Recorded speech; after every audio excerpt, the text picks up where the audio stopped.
یہ چلے ہیں چپدی اور چپدی کے شوربے، قرآن کی 26 آیتیں نکال دو۔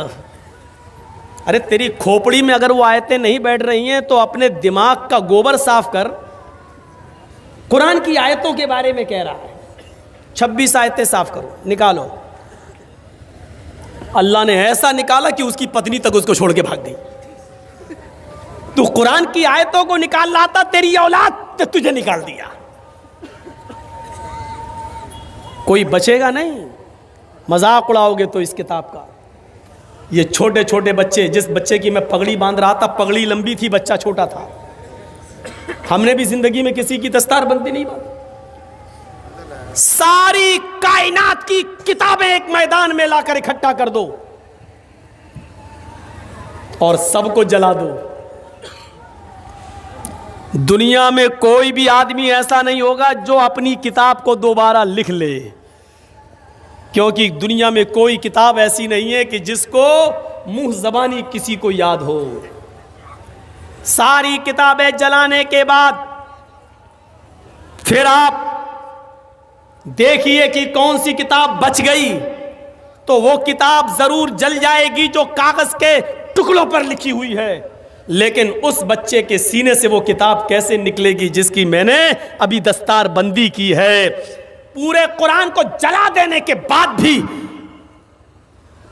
یو پی کے یوگی جی خوش ہو جائیں گے ہم نے قرآن جلا دیا، مودی جی خوش ہو جائیں گے کہ ہم نے قرآن کو مٹا دیا، لیکن 1 سال کے بعد اور 2 سال کے بعد اس 9-10 سال کے بچے سے اگر آپ کہو گے کیا وہ کتاب مٹ گئی، یہ بچہ الف لام میم سے شروع کر کے والناس تک سنا دے گا اور یہ ثابت کر دے گا کہ دنیا کی کوئی طاقت نہیں، تم تو معمولی لوگ ہو، تم تو میرے پیروں میں لگے ہوئے جوتے کی لگی ہوئی گندگی کے مقابلے میں نہیں ہو۔ ساری کائنات مل کر بھی قرآن تو چھوڑو، 26 آیتیں تو چھوڑو، اس کا ایک نقطہ بھی دائیں سے بائیں نہیں کر سکتی ہیں۔ یہ اتھارٹی، یہ پاور اللہ نے کسی کو نہیں دیا۔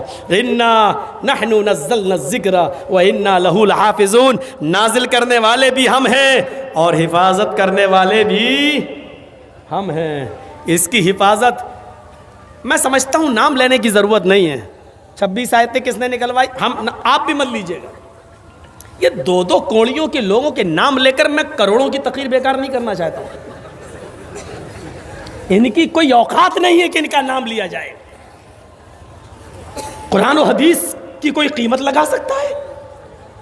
کروڑوں اربوں کی تقریر ہم بیکار نہیں کرنا چاہتے ہیں ایسے لفنگوں کے نام لے کر۔ ہاتھ دھرا ہوا ہے اس لیے بیچارہ بھونک رہا ہے، جس دن ہاتھ ہٹ جائے گا بھونکنا بھی بند ہو جائے گا۔ بہت بڑی بات کہہ رہا ہوں میں۔ یہ اونکنا بھونکنا والا جملہ آج میں بول رہا ہوں نا، بس بھونکتا کون ہے وہ ہم نہیں بول رہے ہیں بس، لیکن میں نے کہا بنگال کی عوام بہت سمجھدار ہے، سب جانتی ہے کہ ہم کیا کہہ رہے ہیں، تو ان کو بھونکنے دو۔ آپ پیچھے مڑ کے مت دیکھیے، ان کی اتنی اوقات نہیں ہے کہ قرآن کی 26 آیتیں تو چھوڑو، ایک نقطہ بھی ادھر سے ادھر کر دیں۔ پوری دنیا سے احتجاج شروع ہو جائے گا، پوری دنیا سے۔ تو اب سنیے، شرع لکم من الدین ما وصى به نوحا والذی اوحینا الیک وما وصینا به ابراہیم وموسیٰ وعیسیٰ ان اقیموا الدین۔ اے محمد صلی اللہ علیہ وسلم، ہم نے کوئی نیا دھرم، نیا دین دے کر آپ کو نہیں بھیجا، وہی دین کو نافذ کیا ہے جو آپ سے پہلے میں نے نوح کے اوپر کیا تھا، اور جس کی وحی ہم نے آپ کو کر دی تھی، اور ابراہیم کو، موسیٰ کو اور عیسیٰ کو دے کر بھیجا تھا۔ اسی لیے سمانتائیں پائی جاتی ہیں، برابری پائی جاتی ہے۔ کچھ چیزیں آج میں گناؤں گا آپ کو۔ پہلی چیز دیکھیے، ہمارے ہاں کلمہ ہے، ادھر بھی کلمہ ہے، ہمارے ہاں نماز ہے، ادھر بھی نماز ہے، ہمارے یہاں عورتوں کا پردہ ہے، ادھر بھی عورتوں کا پردہ ہے، ہمارے یہاں مرنے کے بعد دوبارہ زندگی ہے، ادھر بھی مرنے کے بعد دوبارہ زندگی ہے۔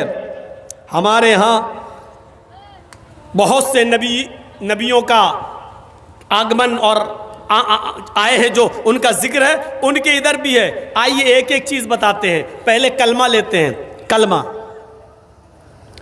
جب سب کا دین ایک تھا تو سب کا کلمہ بھی ایک تھا. قُلْ يَا أَهْلَ الْكِتَابِ تَعَالَوْا إِلَىٰ كَلِمَةٍ سَوَاءٍ بَيْنَنَا وَبَيْنَكُمْ. اے محمد صلی اللہ علیہ وسلم آپ فرما دیجئے اے اہل کتاب، اے یہود و نصارہ، آؤ ایک ایسے کلمے کی طرف جو ہمارے اور تمہارے درمیان برابر ہے. یا اہل الکتاب، آؤ ایک ایسے کلمے کی طرف جو ہمارے اور تمہارے درمیان برابر ہے.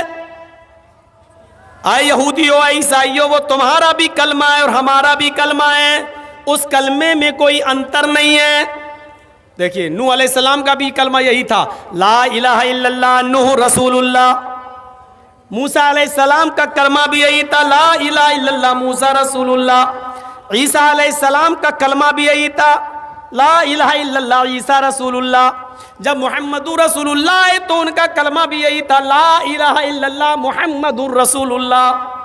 تو اللہ نے کیا کہا، جب سب کا دھرم دین ایک ہے تو کلمہ کیسے الگ ہو جائے گا؟ آؤ ایک ایسے کلمے کی طرف، مول منتر کی طرف جو ہمارے اور تمہارے درمیان برابر ہے، ہمارے اور تمہارے درمیان. اس لیے ہندو بھائیوں میں بھی کوئی نہ کوئی نبی تو ضرور آیا. وَلَقَدْ بَعَثْنَا فِي كُلِّ أُمَّةٍ رَسُولًا، ہم نے ہر امت کے اندر ایک رسول بھیجا. تو ظاہر ہے کہ ہندو بھائیوں میں بھی کوئی نہ کوئی نبی آیا. اس نبی کا بھی کلمہ یہی تھا. کیا تھا؟ ایکم برہما دتیے ناستے ناستے کنچن. جب بھی توحید کا ذکر ہوگا یہ منتر پڑھا جائے گا. 20 سال سے پڑھ رہا ہوں، ختم نہیں ہوگا یہ منتر. جہاں توحید ہوگی وہاں یہ کلمہ یہ منتر پڑھا جائے گا. ایک ہی برہما ہے، اسی کی پوجا کرو. دتیے ناستے، دوسرا کوئی نہیں ہے. نیہ بالکل نہیں ہے، نانا قطعی نہیں ہے، کنچن ذرا سا بھی نہیں ہے. یجروید میں یہ کہا گیا، یچتیو یو پمما نستسما دیوشوری ریشا. جو کچھ بھی مانگنا ہے اس سے مانگو. یچتیو یو پمما، جو کچھ بھی مانگنا ہو اس سے مانگو، وہی سب کچھ دینے والا ہے. نستسما دیوشوری ریشا، اس کے علاوہ کوئی بھی نہیں ہے جو تمہیں، نستسما دیوشو، اس کے اترکت اس کے علاوہ کوئی بھی دیوی دیوتا ایسا نہیں ہے جو تمہیں کچھ بھی دے سکے. نستسما دیوشو، اس کے علاوہ کوئی بھی دیوی دیوتا ایسا نہیں ہے جو تمہیں کچھ بھی دے سکے. ادعونی استجب لکم، میرے بندو مجھ سے مانگو میں تمہیں دوں گا. ولا تدعو من دون اللہ ما لا ينفعک ولا یضرک، اللہ کو چھوڑ کر تم کسی ایسے کو مت پکارو، اس سے مدد طلب نہ کرو جو تمہیں نہ نفع دے سکتا ہے نہ نقصان پہنچا سکتا ہے. ما لا ينفعک ولا یضرک، جو تمہیں نہ نفع دے سکتا ہے نہ نقصان پہنچا سکتا ہے. فَإِن فَعَلْتَ فَإِنَّكَ إِذًا مِّنَ الظَّالِمِينَ، اگر تم ایسا کرو گے تو ظالموں میں لکھے جاؤ گے. اگر ایسا کرو گے تو ظالموں میں تمہارا شمار ہوگا. اگر ایسا کرو گے تو ظالموں میں تمہارا ٹھکانہ ہوگا. لیجئے، یہ ہو گیا کلمہ جو ایک ہے ہمارے درمیان بھی اور ہمارے بھائیوں کے درمیان بھی. سمانتائیں آج ہمیں آپ کو دکھانا ہے جو ہمارے ہندو بھائیوں میں بھی اور دوسرے دھرم کے اندر بھی اور اسلام، سب کا دھرم ایک ہے. لیکن کجروؤں نے کجروی ملا دی، اصلی میں ڈالڈا ملا دیا گیا. محمد رسول اللہ صلی اللہ علیہ وسلم اسی نقلیت کو اور اسی نقالی کو ختم کرنے کے لیے آئے تھے، نیا دھرم لے کر نہیں آئے تھے. آئیے ذرا نماز دیکھ لیں. کیا ہو گیا بھائی؟ میں تو بہت آسان اردو بول رہا ہوں، آپ تو سمجھ رہے ہوں گے، پھر بھاگ کیوں رہے؟ ہم سمجھ رہا ہوں بوڑھے لوگ. چاچا کہاں جا رہے ہو؟ اب بتائیے، بیچارے جا رہے ہیں، چاچی تو سو گئی ہوں گی، اب کیا کریں گے وہاں جا کے؟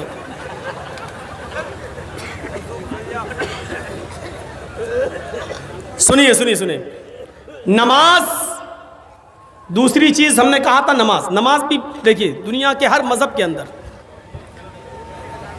جہاں تک یہودیوں کا سوال ہے تو قرآن کہتا ہے موسیٰ علیہ السلام نے کہا تھا اللہ رب العالمین نے موسیٰ علیہ السلام کو حکم دیا، یہ قرآن میں آج بھی موجود ہے، فَاعْبُدُونِي وَأَقِمِ الصَّلَاةَ لِذِكْرِي، اے موسیٰ تم صرف اور صرف میری عبادت کرو، فَاعْبُدُونِي وَأَقِمِ الصَّلَاةَ لِذِكْرِي، اے موسیٰ تم میری عبادت کرو اور میری عبادت کے لیے، میرے ہی ذکر کے لیے تم نماز قائم کرو۔ یہودیوں کے اندر بھی نماز، اور آج بھی یہودی پڑھتے ہیں نماز، کبھی جائیے موقع لگے آپ کو تو جہاں جن علاقوں میں یہودی ہیں وہاں دیکھ لو، وہ پڑھتے ضرور ہیں، وہ 2 ہی رکعت پڑھتے ہیں لیکن پڑھتے ہیں، ان کے یہاں 5 وقت کی نماز نہیں ہے، صرف 2 ٹائم نماز پڑھتے ہیں آج بھی یہودی، لیکن انہوں نے رکوع ختم کر دیا ہے، صرف قیام کرتے ہیں اور سجدہ کرتے ہیں، رکوع نہیں ہے، 2 رکعت پڑھتے ہیں اور بالکل ایسے ہی پڑھتے ہیں جیسے ہم اور آپ پڑھتے ہیں، اور سلام بھی پھیرتے ہیں، سلام ایسے مطلب انگلش میں بولتے ہیں ایسے، دائیں بائیں سلام بھی پھیرتے ہیں، نماز ان کے ہاں اور 2 ٹائم کی نماز ہے۔ شاید یہی وجہ ہے کہ اللہ کے رسول صلی اللہ علیہ وسلم جب معراج پر گئے اور معراج سے واپس آئے تو بار بار موسیٰ علیہ السلام پوچھ رہے تھے کیا ملا؟ کہا 50 وقت کی نماز، کہا اتنی نہیں پڑھ پائے گی آپ کی امت، ان امتک لا تطیق، آپ کی امت اتنی نہیں پڑھ پائے گی۔ پھر گئے، اللہ نے پھر کم کر دیا، 10 کم کر دی، کتنی رہ گئی؟ 40۔ موسیٰ علیہ السلام نے پھر کہا نہیں پڑھ پائے گی، پھر گئے، اللہ میری امت اتنی بھی نہیں پڑھ پائے گی، 10 اور کم ہو گئی، کتنی رہ گئی؟ 30۔ موسیٰ نے کہا 30 بھی نہیں پڑھ پائیں گی، پھر گئے 20، پھر گئے 10۔ موسیٰ نے کہا کہ نہیں ابھی اور جاؤ، کہا موسیٰ کتنی بار جاؤں؟ کہا جاؤ، اللہ بڑا مہربان ہے۔ گئے، اللہ موسیٰ کہہ رہا کہ اتنی بھی نہیں پڑھ پائیں گے۔ اچھا موسیٰ بھیج رہا ہے بار بار، ہاں کیا چاہتے ہو؟ اللہ میری امت اور تھوڑی سی کم کر دے، قیامت کے دن میری امت نماز نہ پڑھنے کی وجہ سے جہنم میں جائے، سب سے زیادہ تکلیف مجھے ہوگی، میری امت تخفیف کر دی، بار بار لفظ دیکھیے، ان امتک لا تطیق، آپ کی امت میں طاقت نہیں ہے اتنی نماز پڑھنے کی۔ امت کا نام سنتے تھے پھر چلے جاتے تھے، اللہ اور کم اور کم، کتنی رہ گئی؟ 5۔ موسیٰ علیہ السلام نے پھر مل گئے، کہا کیا ہوا؟ کہا 5 وقت 5 کم ہو گئے، اب نہیں۔ موسیٰ علیہ السلام نے کہا ایک بار اور جاؤ، کہا کہ اب کیا پوری ختم کرا لوں؟ کہا ایک بار اور جاؤ، آئے محمد آپ کی امت 5 وقت کی بھی نہیں پڑھ پائے گی۔ موسیٰ علیہ السلام نے اب کہا آئے محمد میری امت 2 وقت کی نہیں پڑھ پائی تو آپ کی امت 5 وقت کی کیسے پڑھے گی؟ اس حدیث سے پتہ چل رہا ہے کہ موسیٰ علیہ السلام پر 2 وقت کی نماز فرض تھی، اور یہودی آج بھی 2 ٹائم کی نماز پڑھ رہے ہیں۔ ادھر اللہ کے رسول نے بھی قسم کھا لی، واللہ اللہ کی قسم اب میں نہیں جاؤں گا، مجھے بار بار شرم آتی ہے اپنے رب، کتنی کم کراؤں؟ 50 سے 40، 40 سے 30، 30 سے 20، 20 سے 10، 10 سے 5۔ اللہ کی قسم اب نہیں جاؤں گا، میری امت پڑھ لے گی 5 وقت کی نماز۔ ادھر آواز آتی ہے غیب سے، اے محمد تو میری رحمت سے نا امید ہو گئے، اگر موسیٰ کے کہنے پر بار بار آ رہے تھے، ایک بار اور آ جاتے تو میں اور بھی کم کر دیتا اور تخفیف کر دیتا، لیکن اب تم شرما گئے، میری رحمت سے نا امید ہو گئے، جاؤ اب میں نے 5 وقت کی نماز فرض کر دی۔ کتنے نوجوان ہیں یہاں سوچ رہے ہوں گے اللہ کتنی بڑی غلطی کر گئے، اللہ کے نبی ایک بار اور چلے گئے ہوتے تو بڑا مزہ آ گیا ہوتا۔ سوچ رہے ہوں گے کتنا اچھا ہوتا، ایک بار اور چلے گئے ہوتے اور 3 ٹائم کی ختم ہو جاتی، صبح اٹھ لو تو پڑھ لو، شام کو سو تو پڑھ لو، بس صبح شام۔ نہیں، موسیٰ علیہ السلام نے کہا 2 وقت کی نہیں پڑھ پائی، جس کو پڑھنا ہوتا ہے نا وہ 5 وقت کی نمازوں کے ساتھ ساتھ تہجد کی بھی پابندی کر لیتا ہے، اور جس کو نہیں پڑھنا ہوتا ہے وہ معاف کیجئے گا 5 وقت تو چھوڑو، وہ جمعے تک کی نہیں پڑھتا اور عید بقرعید کی بھی نہیں پڑھتا ہے، یہ اپنے دل سے ہوتا ہے، دل سے۔ 5 وقت کی نماز کوئی بہت بڑا طوفان نہیں کھڑا ہوا ہمارے اوپر، آپ کہہ رہے ہیں بہت بوجھل ہے، جو لوگ 5 وقت کی نماز کے ساتھ ساتھ تہجد بھی پڑھ لیتے ہیں وہ کیسے پڑھ لیتے ہیں، کیسے ادا کر لیتے ہیں؟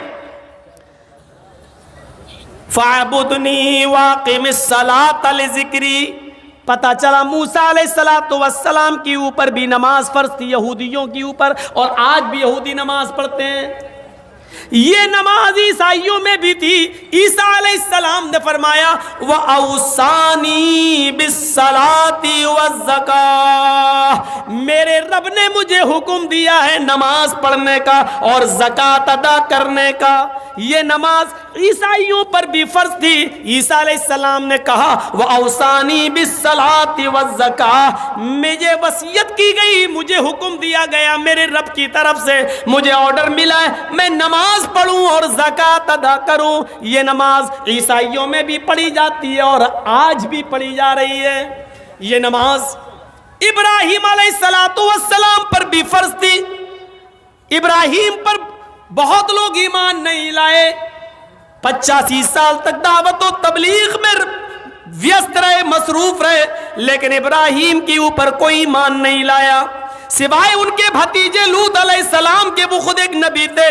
ان کی دونوں بیویاں ہاجرہ اور سارہ اور ان کے بیٹے اسماعیل، بعد میں اسحاق.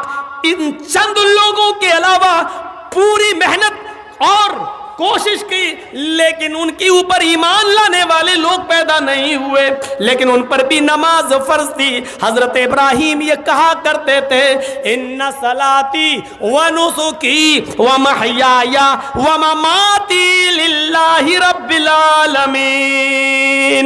اللہ میری نماز، ان صلاتی، اللہ میری نماز، ونسکی اور میری قربانی، وَمَحْيَايَ اور میری زندگی، وَمَمَاتِي اور میری موت، لِلَّهِ رَبِّ الْعَالَمِينَ، اللہ رب العالمین کے لیے ہے.